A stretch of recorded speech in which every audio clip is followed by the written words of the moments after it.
তাতে হের গরু খামারও অ্যাডজাস্ট হইব আর হেরও কিছু অভিজ্ঞতা হইব জমুক গরুটা আমি 2 লক্ষ 8 টাকা কিনছি বা 2.5 লক্ষ টাকা কিনছি, এই গরুটা বেটা 3.5 লক্ষ টাকা দাম চাইতেছে, এটার সাথে আমার হ্যাঁ গরুটা আরো ভালো, তাইলে তো হ্যাঁ যাচাই হয়ে গেল না। আর কিছু ভাই করে কি বিদেশ থেকে টাকা কামায়, লক্ষ লক্ষ টাকা কামায় ভাই, দেখা যাইতেছে লড় ধরে শুরু করলে ভাই প্রথম আপনি যে লোকই কিনুক হয়তো 20টা গরুর যদি আইডিয়া করে থাকে, হ্যাঁ প্রথমে জানি 20টা গরু না ওঠায়। আচ্ছা, প্রথম হ্যাঁ হয়তো 2-4-8টা বা 5টা বা 4টা গরু উঠাইলো, উঠানোর পর গরুটা খামারে গেল, হয়তো অ্যাডজাস্ট হইলো, আবার 4টা উঠাইলো, আবার ওই 4টা অ্যাডজাস্ট হইলো, আবার 2টা উঠাইলো, আবার 1টা উঠাইলো, মানে হ্যাঁ জানি ওই রকম উড়াউড়ি না করে যে এক লটে গরু দেখলো 10টা ধরে কত। প্রিয় দর্শক, আসসালামু আলাইকুম। দর্শক, আরেকটি নতুন পর্বে আপনাদেরকে স্বাগত জানাচ্ছি। দর্শক, এই পর্বে আমরা মূলত জানবো যারা আসলে নতুন খামার করতে চান, বিশেষ করে প্রবাসী ভাই যারা, তারা গরু সেক্টরে আসতে চান, বিদেশের কষ্ট ত্যাগ করে দেশে এসে গরু লালন পালন করতে চান। আর সেই সব ভাইদের জন্য গুরুত্বপূর্ণ কিছু পরামর্শ থাকবে যে কিভাবে কয়টি গরু দিয়ে, কেমন গরু দিয়ে খামার শুরু করবেন, সেই সব বিষয় নিয়ে আলাপ আলোচনা করব মাহবুব ভাইয়ের সাথে। তো মাহবুব ভাই, আমরা জানি যে একজন অভিজ্ঞ খামারি, তো তার পরামর্শ যদি আপনাদের একটু কাজে লাগে তাহলে কিন্তু আমাদের সার্থকতা। তো মাহবুব ভাই, আসসালামু আলাইকুম। ওয়ালাইকুম আসসালাম ভাই। ভাই, অনেকেই জানতে চায়, বিশেষ করে আমাদের কাছে জানতে চায়, তা আমরা তো আসলে প্রতিবেদন করি, আমরা তো ওইরকম অভিজ্ঞও না, হয়তো তারপরে প্রতিবেদন করতে করতে কিছুটা হলেও কিছু অভিজ্ঞতা অর্জন করেছি, বাট সেটা আমার মনে হয় না যে খুব একটা উপকারে আসবে। যেটা জানতে চাচ্ছি যে অনেক প্রবাসী ভাই আছে বা নতুন যারা খামার করতে চায়, তারা খালি জিজ্ঞেস করে যে ভাই কিভাবে শুরু করব, কোন গরু ভাই। এখন প্রবাসী ভাই একটা জিনিসই জানাই, গরু পালবেন, হয়তো একটা গরু আপনি দেখা যাইতেছে 4 লক্ষ 5 লক্ষ টাকা দিয়ে কিনলে যে ভালো হইব তা হইব না। গরু কেনার আগে গরুর যাত্রা দেখতে হইব, গরুর মানটা বুঝতে হইব। জাতটা কিভাবে আমি যাত্রা বোঝার মধ্যে এর মধ্যে অনেক কিছু আছে। যেমন কিনা যে কিছু কিছু লোক আছে প্রতিবেদন করে দেখি একটা শাহিওয়াল গরুর ফিজেন করে দেয়, আচ্ছা, একটা করস গরুর ফিজেন করে দেয়, খালি চুজ না হইলে যে ফিজিয়ান তা না, যেটা অরিজিনাল ফিজিয়ান গরু হইব ওই গরুটার পিছনে থেকে খাড়াইলেই এই শেডটা দেখা যাবে একবারে ফলির মতো চিকুন। এই যে জায়গাটা একবারে ফলির মতো চিকুন হইব, এবং কি গরুর পিছনা একটু শেডটা একটু মোটা হইব, এবং কি সামনে একটু চিকুন হইব, বুঝলেন? গরুটা বডি ফিগারটা দেখতে হবে। একটা গরু দুধ দিব 20 লিটার 30 লিটার 40 লিটার দুধ দিব, তার ওই রকম একটা ক্যাপাসিটি আবার থাকতে হইব, তার বডিটাও দেখতে হইব, তার শরীরের চামড়াটা দেখতে হইব, তার জাতমান দেখতে হইব, আরো অনেক অনেক কিছু আছে। তে মনে করেন প্রথম যে ভাই কিনেন, হয়তো প্রবাসী থেকে কিনেন আর দেশে থেকে কিনেন, হয়তো গরু আপনি চিনেন না, আরেকজন চিনে, আরেকজন না চিনে আরেকজন, আর যারা বিশ্বাস মনে করবেন তারা বিশ্বাস অন্তর বেরই করবেন। এখানে আরেকটা কথা বলি, সেটা হলো অনেকেই অনলাইনে যে গরু কিনে ধরা খায়, অনলাইনের মাধ্যমে গরু কেনা বেচা আপনি এটা কিভাবে? অনলাইনের ভিতরে ভাই আমি যতটি গরু বেচছি, আমার গরু মনে হয় যে শতকরা 40% গরু দেখছে কিনে মানুষ সন্দেহ, 60% গরু আমি অনলাইনে বিক্রি করি। আচ্ছা, আমার গরু আজ পর্যন্ত কোথাও কোনো গরুতে কোনো রিপিট আসে নাই। আচ্ছা, রিপিট আসে নাই ভাই। আমার লাভ 10,000 টাকা যদি হইলাম 4,000 করুম, 3,000 করুম, কিন্তু লাভ ছাড়া দেব না, কিন্তু জাতের জিনিস দিব। আপনার সাথে যা কমু আজকে, যা কম ওই 6 মাস পরও তাই কম। আপনার একটা গরু দিব আমি হয়তো যাতে মানে ভালো দেখা, এবং কি দুধের রেকর্ড ভালো দেখা, হয়তো গরুটার এই সুতা দেখা, গরুটা পার্সেন্ট দেখা, হয়তো ওই গরুটা দেখা যায় দুধ 20 লিটার দিব। হয়তো আপনি কিন্তু এই জায়গায় আসেন নাই, আপনি এই ইউটিউবে গরু দেখে আপনি দামাদামি করছেন অনলাইনে, হয়তো আপনি বলতে হইব যে ভাই দুধ এমনি শাবকে 20 লিটার, আপনি 2 লিটার কম ধরেন, 18 ধরেন, 18 লিটার ধরে তার কাছে বিক্রি করতে হইব। যখন তার খামারে যায় গরুটা 19 লিটার 20 লিটার দুধ দেবো, তখন ওই লোকের কাছে অন্য মানুষ আমার জন্য যদি খারাপ হোক কোনো কিছু কয়, কাজ হইব না, কাজ হইব না। সবচাইতে ডর হলো যারা না দেখে ওই জিনিসটা ডর বেশি, আর যারা দেখে নেয় ওই তাগোর সাথে ডর কম, কারণ তারা তো দেখেই নিছে আর তারা তো দেখে নাই। আর একটা গরু হলো যে জায়গায় দিবেন, বা আমি দেই বা আরেকজন দেখ, একটা গরুতে 10টা কাস্টমার হয়, আবার একটা গরুতে 10টা কাস্টমার নষ্ট হয়। কেন নষ্ট হয়? আমি গরু দুধ দোয়াইতেছি 22 লিটার 25 লিটার 26 লিটার বা 30 লিটার বা 35 লিটার, আমি যদি গপ্প করি 35 লিটার 60 লিটার হইব, তাইলে তো ওইটা হইব না, ওই গরু হেবেটা নিয়ে মার খাইব। আর তৃতীয় কথা হলো বেশিরভাগ এই যে আমার বাড়িতে যে কাস্টমার গুলো আসে পরাই খালি কয় পাবনা থেকে গরু এনে ধরা খাইছি, পাবনা থেকে গরু এনে ধরা খাইছি। তে ভাই আমার কিছু কিছু লোক এই পাবনার কাস্টমার আমার এনে আসে, আবার ওই এলাকায় কিছু ফসকে ব্যাপারী আছে, হেরাও মানে আমার আউট ফোন দেয়, আপনি এই দামে গরু কেমনে দেন, আমাকে 2-4টা গরু দিন।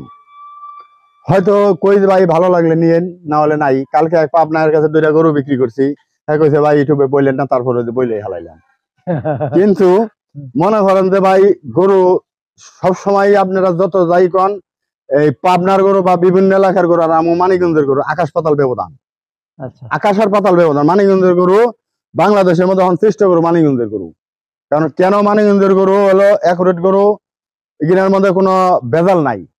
এগুলা মনে করেন এই যে গরুটা দেখাইলাম, এই গরুটা কিন্তু তার গায়ের বাচ্চা, এখানে কিনা বাচ্চা না।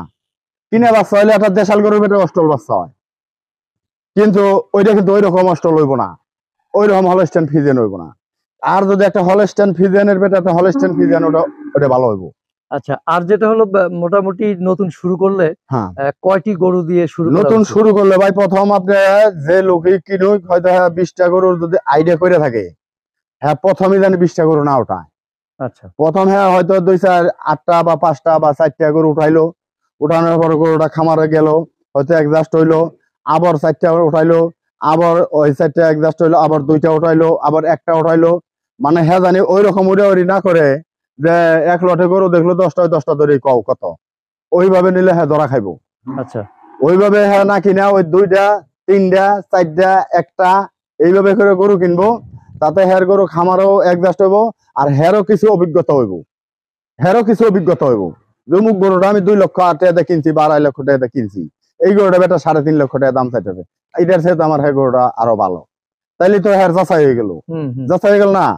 আর কিছু ভাই করে কি, বিদেশ থেকে টাকা কামায়, লক্ষ লক্ষ টাকা কামায় ভাই, দেখা যাইতেছে লড় ধরে কিনা ফেলায়, 10টা 15টা 20টা ধরে কিনা ফেলায়। অন ভাই তাগো টাকা তারা কিনা, আমার তো কিছু করার নাই। কিন্তু আমিও কোনো জায়গায় লড় ধরে গরু কিনলে আমি দেখছি যে ঠকা গরু, 2টা একটা করে বাইসা গরু কিনুম, হ্যাঁ গরুতে কোনো ঠকা হইব না, হ্যাঁ গরুতে কোনো টাকা মারি হইব না, হ্যাঁ গরুতে জীবনও টাকা মারি হইব না। আর যদি লড় ধরে কিনে দেখবেন 4টা 5টা গরু একখানে দিছে, ওর মধ্যে 2টা খারাপ গরু ঢুকাই দিছে, ওই খারাপের আবার বেশি লাগে না, ওই একাত্র হইলে তো চলে। আর যে ব্যক্তি নতুন গরু কিনবো, ওই বেটার 5টা গরুর মধ্যে 2টা গরু খারাপ ঢুকাই দিছে, ওই বেটার তো পোষাই গেছে, যে হাই হারে আমি দুধের আইডিয়া করছি 100 লিটার, দুধ হইতেছে আমার 60 লিটার 70 লিটার, তখন তো হ্যাঁ ধরা খাই দেবো। আর যদি কিনা মনে হয় যে প্রথম স্টেটে হ্যাঁ 2টা উঠাইলো, তারপরে স্টেটে 4টা উঠাইলো, তারপরে স্টেটে আবার একটা উঠাইলো, ওইভাবে উঠাইতে হ্যাঁ একটা যাচাই হয়ে যাবে। গাভীর সাথে সার রাখাটা কতখানি গাভীর সাথে ভাই সার রাখন জানা, আচ্ছা, গাভীর সাথে সার রাখন জানা, সারের সেট আলাদা করতে হইব, আচ্ছা, আর গায়ের সেট আলাদা করতে হইব। কারণ গাভী গরুর মধ্যে সার গরু বানলে অনেক গরু গাব ঠিকঠাক পারছে না। আচ্ছা, আরেকটা কথা অনেকে বলে যে আপনার বাচ্চা দেওয়ার পর মিনিমাম 8 দিন 10 দিন গাভী ক্রয় বিক্রয় না করা বা স্থান পরিবর্তন না করা, এই জিনিসটা আপনি কতখানি গুরুত্ব দেন? আমি ভাই ওইটা গুরুত্ব কোনোটাই দেয় না। কেন দেয় না? একটা গরু এই খামারে হয়তো বাচ্চা দিছে, কথা বুঝলেন, এই খামারে আমার একটা গরু বাচ্চা দিছে, দেখা যাইতেছে কি যে আমি এই প্রথম দিন টান দিলে আমার একটা আইডিয়া হয়ে যাবো যে এই গরুটা কতটুকু দুধ হইতে পারে। আর যখন এই গরুটা পুরো গাব হইব, 8 মাস পার হয়ে যাবো, তখন এই গরুটা লক্ষণ বোঝা যাবো যে এই গরুটা এতটুকু দুধ হইব, কথা বুঝছেন। কিন্তু এর মধ্যে কিছু কিছু মানুষ আছে, যেমন গাইটার দুধ দেওয়ার ক্যাপাসিটি 20 কেজি, তারা বইলে দেবো 30 কেজি 28 কেজি, কিন্তু ওইটা জানি কোনো ভাই না বলে, ওইটা বললে এই প্রবাসী ভাইরা না দেখে বা দেখে কিনে নিব নতুন অবস্থায় মাইর খাইবে। না, আমি ওটা বলি না, যে ধরেন আপনি 1 সপ্তাহ হয়েছে বাচ্চা দিছে, হ্যাঁ, বা বাচ্চা দেওয়ার বাকি আছে 8 দিন বা 10 দিন, হ্যাঁ, এই ধরনের গাভী যখন বিক্রি করবেন, যে ধরনের গাভী যদি জার্নি করে, হ্যাঁ, সেক্ষেত্রে ক্ষতি হয় কিনা? না না, ওটা ক্ষতি হয় না, ওটা অনেক সময় গাড়ির মধ্যে বাচ্চা দিলেও সমস্যা হয় না। আচ্ছা, ওটা সমস্যা হয় না, না সেটাই জানার জন্য। ওটা সমস্যা হয় না কেন কইলাম, আমি গত 3 দিন আগে 2টা গরু আনছি আমার বাড়ি থেকে 3 মাইল ফাঁকে, গরু গাড়িতে উঠাইছি, গরু হেনে বিয়ে গেছি একলাই, আচ্ছা, একলাই বিয়ে গেছে, বাড়িতে এনে নামাইলাম, কুলে করে বাচ্চাটা নামাইলাম, 2 ঘন্টা পর তার জখমটা পড়ে গেছে গা। আচ্ছা, তার তো আমি কোনো খারাপ কোনো কিছু পাইনি। অনেক সময় অনেক বিশেষজ্ঞ অনেকের মধ্যে ভাই আমি একটা কথাই বলতে পারি, আমি কিন্তু ভাই 1200 টাকা দাও দোয়াল গাই কিনছি, কথা বলছেন? 1200 টাকা? 1200 টাকা দাও। কত বছর আগে? ধরেন কমসে কম 30-32। 30-32 বছর হ্যাঁ, আগে। আমার ব্যবসার বয়স মনে হয় 35-36 কমায় নাই। আচ্ছা কিন্তু আমি যখন হাফ প্যান্ট পরি তখন থেকে আমি ব্যবসা করি। আচ্ছা। কিন্তু যদিও ব্যবসা করি বা গরু লালন পালন করি বা এলাকায় কিছু বর্গা টর্গা দেই, নিজেও পালি, হয়তো এগুলো লইয়া থাকি, কিন্তু ভাই আমার গরুতে কোনোদিন ছেক দেয় নাই, গরুতে কোনোদিন ছেক দেয় নাই। কিন্তু আশা করি যতদিন বাইচে আছি, যদি আল্লাহ নিয়ে যায় সেটা সাধ্য আলাদা। তবে এমনি গরু কেন ক্ষতি হইব? গরুর দেখে খাওয়াইতে হইব, দেখে শোয়াইতে হইব, গরুটা কোন গরুটার বলে কোন গরুটা মানলে ভালো থাকবো। ওখানে গরু আমি এটা কিনছি 1.5 লাখ, এটা কিনছি 5 লাখ দেয়, ওইটার সাথে তো ওইটা জোড়া দেয়া থুইছি, ওটাই তো ওটা কাটাইতেছে, ওটাই তো ওটা খাইবার দিতেছে না। আবার এমন কি দেখা যায় যে 5 লক্ষ টাকাটা একটু কম খাইতেছে, ওই 1.5 লক্ষ টাকাটা বেশি খাইতেছে। তখন দেখা যায় যে 1.5 লক্ষ টাকাটা দুধ বেশি দিব, করবো আমার 1.5 লক্ষ টাকাটা একটু ভালো হইলো। কিন্তু আসলে তো ওর খাবার বলছে শুরু করলে 3টা বা 4টা গরু দিয়ে শুরু করা উচিত, প্রথম ওইটাই ভালো। আর হলো যে 2টা দোয়াল থাকলো বা 2টা প্রেগনেন্ট। হ্যাঁ হ্যাঁ, 2টা হয়তো মনে হয় যে প্রথম শুরু করলো, প্রথম হয়তো 4টা দোয়াল গাই কিনলো, হয়তো 2টা গাব কিনলো, হয়তো 2টা দামরি কিনলো, হয়তো 2টা ষাঁড় বাচ্চা কিনলো। এরকম কেন? এরকম কিনলে ওই খামারে কোনোদিন লস হইব না, লস হবে না। না না। আর এক ছোট যদি গাই কিনে খালি দোয়াল, তার খামারে পরবর্তীতে লস হয়ে যাবে। তার মানে আপনি বলতে চাচ্ছেন যে 2টা দোয়াল কিনলো সে 2টা দুধ দেবে, হ্যাঁ, আর 2টা গাভিন কিনলে সে 2টা রেডি হতে থাকবে, রেডি হয়ে থাকবে। আর এই 2টা দুধ শেষ হলে ওই 2টা আবার ওই দুধ 2টা দেওয়া শুরু রেডি হইব। করবে। আবার ওই যে যখন আপনি এই কমপ্লিট বাচ্চা গুনা নেবেন, তখন ওই বাচ্চা গুনা 15 দিন বা 20 দিন পর গাব হয়ে যাইতেছে, ওগুলা দুধ ফুরাই যেতে দেখবেন ওগুলা আবার 2টা 4টা গাই হয়ে বাইরে গেছে। আচ্ছা আচ্ছা, এইভাবে এইভাবে করলে খামার টিকবো। আচ্ছা, তো এই গুরুত্বপূর্ণ পরামর্শের জন্য ধন্যবাদ আপনাকে। কিন্তু এই যে পরামর্শগুলো কেউ যদি আপনার সাথে মানে ফোনে যোগাযোগ করে পরামর্শ চায়, হ্যাঁ, সেক্ষেত্রে মাহবুব ভাই দেবে কিনা? অবশ্যই দেবো। ফোন নাম্বারটা একটু বলবেন। আমার ফোন নাম্বারটা হলো ভাই 01715624589। ঠিক আছে মাহবুব ভাই, ভালো থাকবেন, আবার দেখা হবে। আসসালামু আলাইকুম।